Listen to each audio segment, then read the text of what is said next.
Hey man, Hey, how are you? I'm good.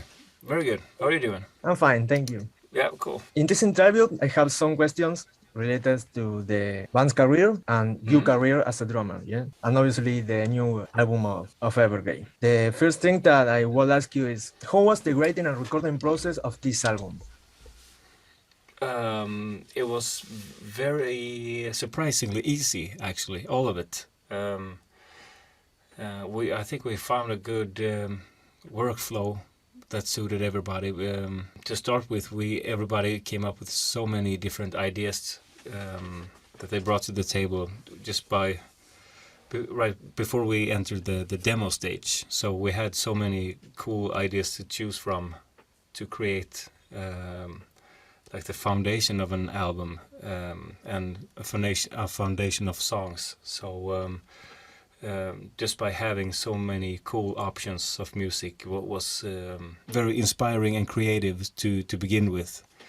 And then me and Tom, we would have Zoom sessions like we are having right now, but I would be here in my home studio and he was at his home studio, so we had our own comfortable environment, like with all my plugins with my computer and whatever I needed, and he had all his stuff for his disposal like straight away. And it also saved us like 45 minutes or maybe an hour and a half to get to each other's place. So yeah, everything were really efficient, I would say, and easygoing. And the cool thing about doing these Zoom sessions that me and Tom did was like we could work on the same song but on different sections, and a lot of the times he would write lyrics and record vocals while I was doing something else, like for the production thing or changing something and stuff like that. And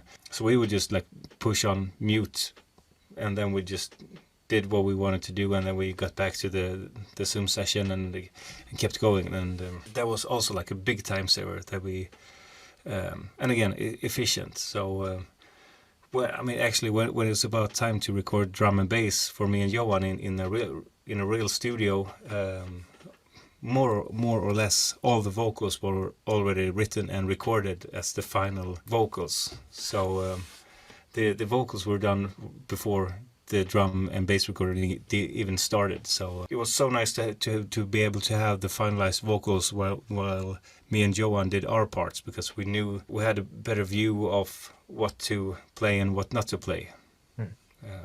Okay, good. So yeah. Good. And the process was always the same for all the albums of the band?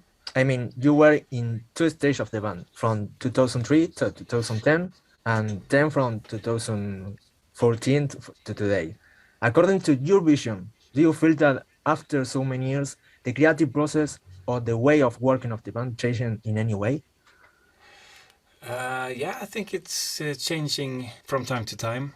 I think we've kind of found a good workflow since the last, I don't know, 3-4 albums, I believe. And before that it was maybe a bit different, but I really like where we are heading right now. And it's about, I think it's just about progress, that we progress as musicians individually and as a band, as well as human beings. I think that goes like hand in hand, and it's a positive evolvement and progress, that for me at least. Perfect. And who did you start your professional career as a musician, and what bands initially inspired you? When I started, Yes. yeah, I'm a big Kiss fan, and they was one of the first bands that really inspired me to play music for real. And when I started to play drums, they were one of the biggest influences. And then I discovered a bunch of cool drummers like Chad Smith from Red Hot Chili Peppers. He's one of my biggest influences. And then when I was like 14, I discovered Metallica, and I became a huge Metallica fan. And then things just progressed. You know, I discovered all these cool bands. So, but I think that's where it started initially with Kiss. When it comes to like picking up the drums and be a drummer. Good, good, good. Did you see any opportunity Kiss? Yeah, I've seen them once in 1996 when Hmm. they did the first European tour with Ace and Peter, and I think I was 12 or 13 years old. It was the first show I could go to without any parents, just me and two friends from Hmm. school. We went to see Kiss, and we all had the Gene Simmons makeup, the three of us. So Good, that good. was that was a cool experience. I actually gonna see them in a month here in Sweden for their last tour, or Yeah, yeah. yeah, Good, probably good. not their last tour, but they always say it's the last Yes. tour. Okay, okay. And is it very difficult to stand out in the Swedish scene with so many good drummers? How did this influence your career? I don't think about that actually. Nowadays, I consider myself more of a songwriter and maybe a producer more than a drummer, at least in my mind. That and yeah, that's how I feel. So drums is just one element and one part that has to be done within the song, and it lands on me.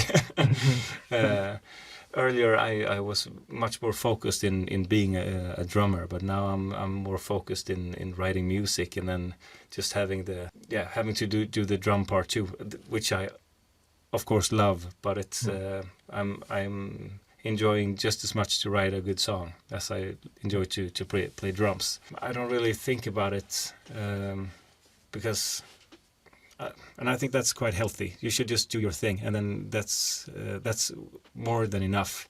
When I was younger and up until not that long ago, actually, I was constantly comparing myself to other drummers, and when you do that, it's only like a negative vibe you're creating, because you're comparing yourself, and at least in my situation, to people that you think or that I thought was so much better than myself, which made me feel worse, and that's not very inspiring. Mm. So yeah, I try to focus on doing my thing, and then leave it at that. And then of course I admire and appreciate all these great drummers. So and I still listen to all these cool drummers that are coming up, and the great ones that constantly blow my mind. But it's not that I'm comparing myself to them anymore. So Perfect, perfect. And going back to the album of the band of Evergrey, what does the cover and the title of this album represent? the title is an idea that Tom had. It's quite his testament to sum up his lyric writing for the last 12 albums, I would say. And it's kind of what Evergrey's been all about since the beginning. It's like being honest and sincere about writing about personal human aspects of life and stuff like that, which he really is like master of doing, and to have people relate to what he's writing about and stuff like that. So and then he has this comparison to Greek mythology and the ancient history of Orpheus. So that's how that goes together, right? You could say. And then to connect that with the cover, and speaking of Greece, the guy who did the artwork is called Giannis Nakos, and he's from Greece, from Athens, and he's been doing our covers since the Atlantic album, I think, and yeah, he's just a super talent when it comes to these visuals, and he really knows what we're after, and we really like his style. So I think we have a good match going there with him and us. He's been helping out us a lot, and really like taking our covers to the next level, I think. Mm. Yes, yes, it's a very great cover for the album. Yeah, I agree. Mm. And in how long were the videos for the songs Blindfolded, Midwinter Calls, and Save Us made? I guess, I mean, the actual shooting of the videos were maybe, I think Midwinter Calls, Blindfolded, the latest one, that took, I think, only a day. We put one day in record, just shooting the video, but then there was a ton of preparations and stuff like that, and then Patrick Uleus, who directed and made the video, had to edit it. But I would say, like, in total, if I would combine everything, maybe 2 weeks or something like that, I guess, for one video. And I think the same goes for the rest. So shooting Midwinter Calls was done in 1 day, and then Save Us, we spread out. We shot the band scenes in 1 day, and then we shot the plot, the storyline, in another day. So yeah, that took a bit longer time though. But it's once we get going, we're very efficient. So yeah. And where was the recording of the video? It was like in Gothenburg or right outside Gothenburg. All the locations. The blindfolded video is actually recorded in a theater called Stora Teatern. That's the same venue where we shot our old DVD, A Night to Remember, back in 2004. So that's the same stage and the same venue. Good. It's quite cool to have got the opportunity to use that stage again in a different kind of setting. Good, perfect. Yeah. And how is working with Napalm Records? And what difference do you find between AFM Records, the band's previous label, and this label? Differences a bit too early to tell for me. We've been doing a tons of press, more than I would ever imagine. So that's a positive thing. And so far they have been great to us. And I hope they feel the same way about us, because we are really excited for this collaboration, and it feels really good to be on Napalm Records now. They have a great lineup of bands, and they seem to, take care of the bands very well. And Thomas Kasser, the owner, is a really cool dude and drummer, and I just can't wait to further collabs with them. So I'm happy. Perfect. And after so many years on the road, both with Evergrey and bands like The Destruction, have you had any bad experience at a concert or tour, or something crazy that happened?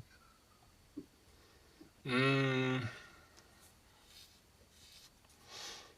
I mean, not really. I think not crazy as in, if you were to say what crazy is nowadays, it's another story, I think. But it's just weird stuff, like the power goes out, or some by mistake, or somebody cuts the power because you play too long, or you had the police waiting.